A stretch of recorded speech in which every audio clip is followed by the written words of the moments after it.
adult trip to Israel. As I unpack over the coming weeks and months so many of the lessons learned and ideas absorbed in a 9-day pilgrimage that I led just a day or two after the conclusion of Sukkot. Whose idea was that again? On the way home, I was reading the commentaries in Rabbi Jonathan Slater's new book, A Partner in Holiness. See, when you're on your way back from Israel, everybody's reading something Jewish. I saw a passage there which helps me to frame my recent experience with our Fairmount Temple travelers in Israel. It's a passage intended to contrast the frenetic activity of Abraham in this week's Torah portion, scurrying about to be sure the angelic guests that have arrived in his home are treated with warmth and hospitality. It's contrasted with the pause he took to stand still by them while they ate in this week's portion. Rabbi Slater will soon be visiting Cleveland to speak at Mandel JCC's book festival, describing the paradigm in his book of that frenetic activity and the pace of occasionally just slowing down. He says it's meant to emphasize the spiritual life of our people, in which we are in constant motion. In spiritual work, he writes, either we are growing in awareness or diminishing, rising or falling, expanding or contracting. To stand still seems to risk atrophy, stasis, hardening into sclerosis. This theory, he says, is why we keep so busy as Jews moving about. It distinguishes us from those who simply stand. We are like Abraham, going forth, moving about. Abraham's desire is to find God, to live with God, to inherit a land and to inherit it beneath a covenant to his descendants. And this took him from one end of the Middle East to the other, literally. This idea is that we are supposed to model ourselves on Abraham. I want to say, looking around at some of our fellow travelers, that is exactly what we sought to do with you. To model ourselves as if we were on an Abrahamic expedition, literally traveling by foot, schlepping and kvetching into the bus, and going as far across the Green Line as the ancient city of Hebron, where Abraham is said in our Torah to have arranged for the burial of Sarah herself, and which has become for Jews one of the holiest and most tense places in the entire world. All our patriarchs and matriarchs are purported to be buried there. We did not only stretch our itinerary to get to Hebron or to the West Bank settlement of Gush Etzion, we also looked at numerous borders of Israel, with Lebanon, with Syria, and across the river to Jordan. And we dreamed of what might be possible if the peoples in the Middle East, living just a few kilometers over the border from one another, could agree for a few moments to cease hostilities. Each afternoon and night of our trip, we're Jews. We ate. We shopped. We connected with Israelis through fulfilling what our guide called the 11th commandment. Thou shalt support the economy of the state of Israel. In the course of the trip's final few days and hours, we showed them newly uncovered Crusader ruins in the northern city of Akko, Roman ruins in Caesarea, and our group took a deep dive into the frames of history and archaeology then in the diverse lands of our ancestors and the ancestors of our Muslim brethren as well. Yet what resulted in the climate of our group of 31 adults was more than a frenetic sense of moving about place to place, site to site. Rather, I was privileged to see the hearts and minds of our members moved, their intellects stimulated. I enjoyed having the opportunity, I must say, to bring my mom to Israel, to share with her in Israel that I have come to love in 13 previous visits. She and numerous other travelers left writing furiously in their travel journals, recording photographs both with their cameras, their pencils, their hard drives, their highest future intentions, to read, explore, and advocate for Israel. In a very short time, they bonded with one another, met Israelis and talked with them, explored sacred sites with an intent to bond more strongly with their identity. We saw films at an Israeli film institute that explored Israel's culture and societal dilemmas. We celebrated a Shabbat service overlooking the Mediterranean Sea. And if you take a look at the pictures of that, you can see I had a lousy time. And we participated in a workshop with really angels who served Natal, Israel's trauma center for victims of terror and war. They showed us firsthand, step by step, how they help the Israeli people recover from the stress that riddles this war-torn society.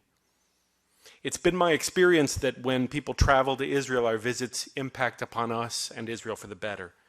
We lay eyes on its borders, dig into its soil, and look at its varied, incredible topography. We make a relationship that directly affirms Israel's people. And we get the opportunity to ask in an informed manner, what kind of state do we want Israel to be? The more times I travel there myself, the more I realize that the answer to that question depends not only on Israel's ability to survive through its military, but through its own aspiration to live by and seek its highest values with each passing year. In their book, Jewish Dimensions of Social Justice, Al Vorspan and Rabbi David Saperstein point out Israel's moral leadership. No other state, they write, has brought in so many refugees, including thousands of Ethiopian Jews and more than 1 million Soviet Jews, providing sanctuary to persecuted and poverty-stricken people around the globe. No other state displays the cultural vitality of Israel, providing such ambitious and selfless technical assistance to poor nations. No other small society taps the springs of science and technology for the common good, or has reclaimed a desert for agriculture and committed so much of its limited resources to social welfare. None has maintained, in the Middle East surely, such democratic institutions as a free speech and free press in the face of terrorism and warfare. However, Vorspan and Saperstein point out that there is a case for every other nation. Israel has to face the ledger of moral exemplarity from another perspective. This includes other issues that we tried to address in the last couple weeks in Israel. Israel's failure to heal the ethnic rift between Ashkenazim and Sephardim, the second-class citizenship of Israeli Arabs relative to their fair share of Israel's health, education, and housing, the continued discrimination against non-Orthodox Jews, the infringements on human rights of some of those living in the territories, and the failure, ultimately, to achieve a comprehensive peace.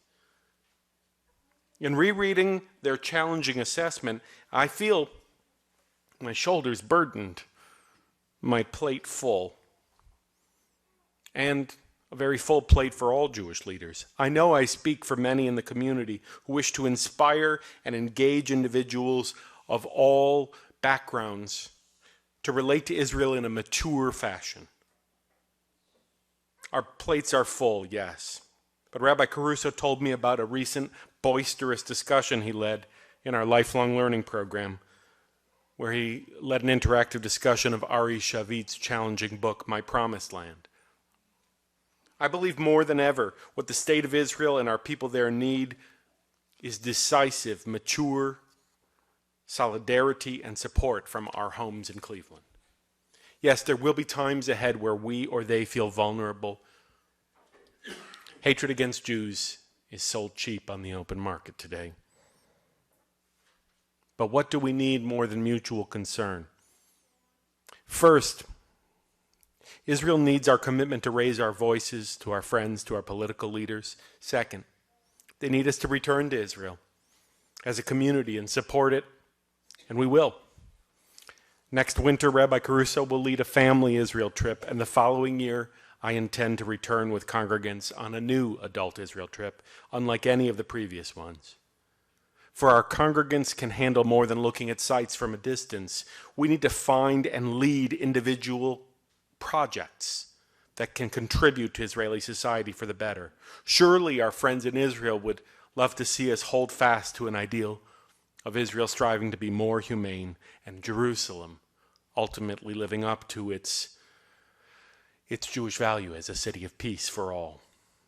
One distinct pathway for a project Israel might seek from us is something that allows us to contribute the unique values and spirit of Reform Judaism, but on Israel's soil and on Israel's own terms.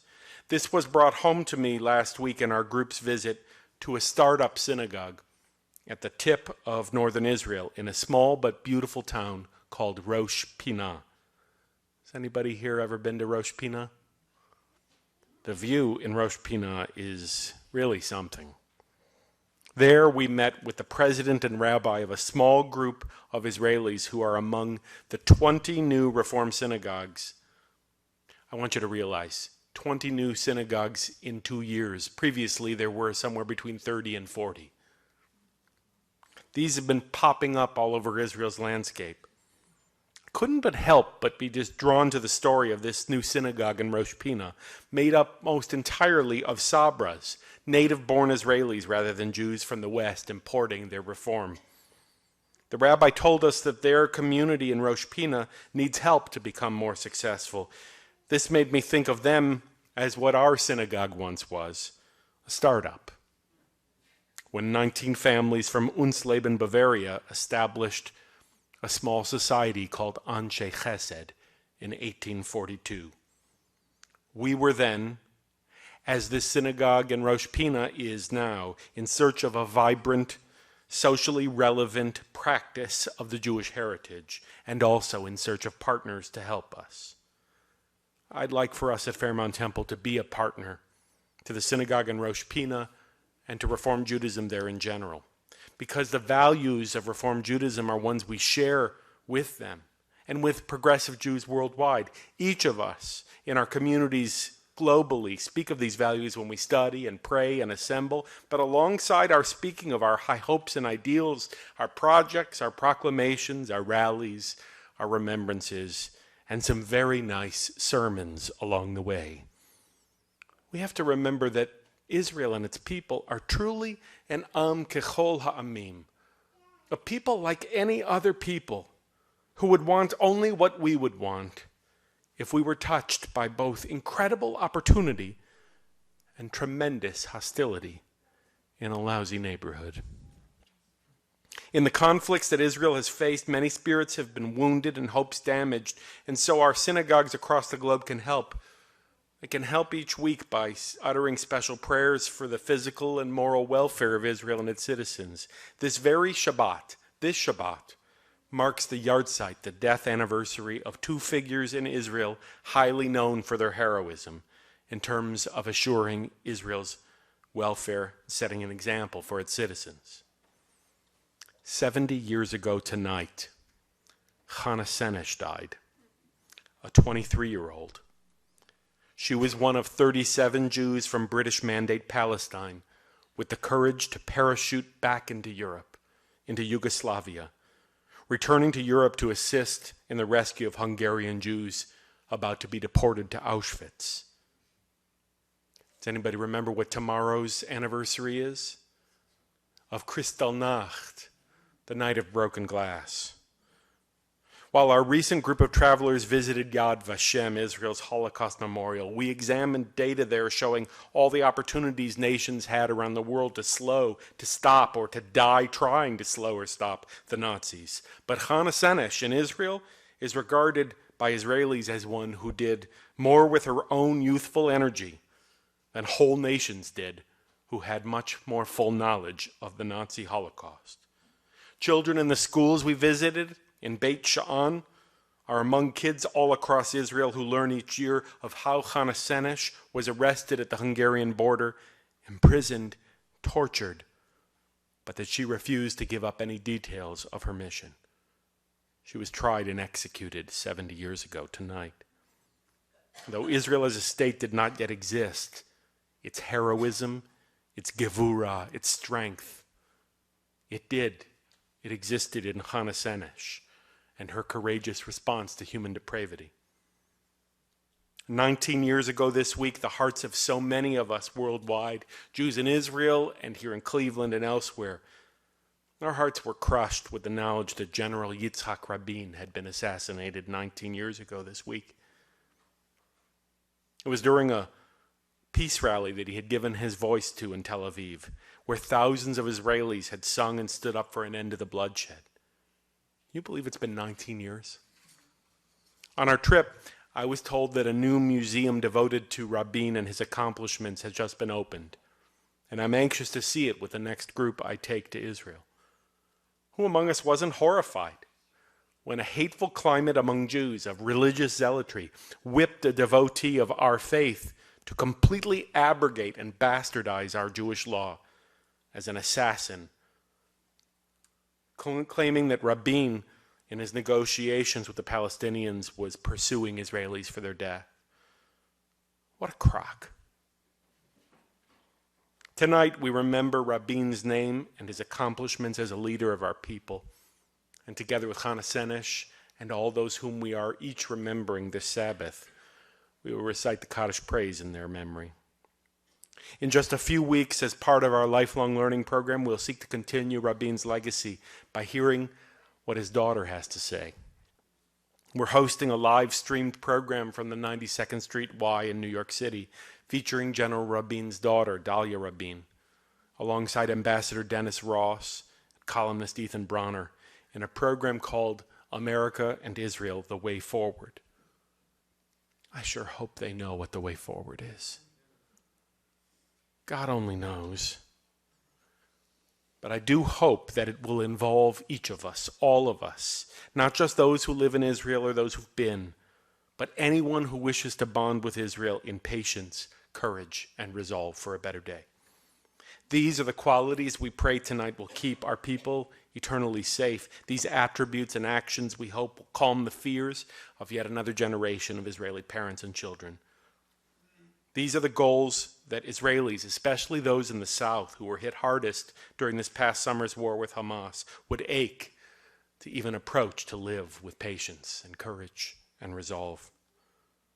These qualities are what makes it possible to stand tonight amidst the frenetic pace of a world gone mad with commotion. Everybody moving about in all directions. May we come to a place where we can just stand and know we are better for all we have done to stand. May we be blessed with that opportunity to express these values. Tonight as Shabbat begins, tomorrow as Shabbat continues, and on all our Shabbatot to come. Amen. Friends, we continue in our worship at the bottom of page 282, offering our prayer, Aleinu L'Shabeach. As the ark is open, we invite you to please rise.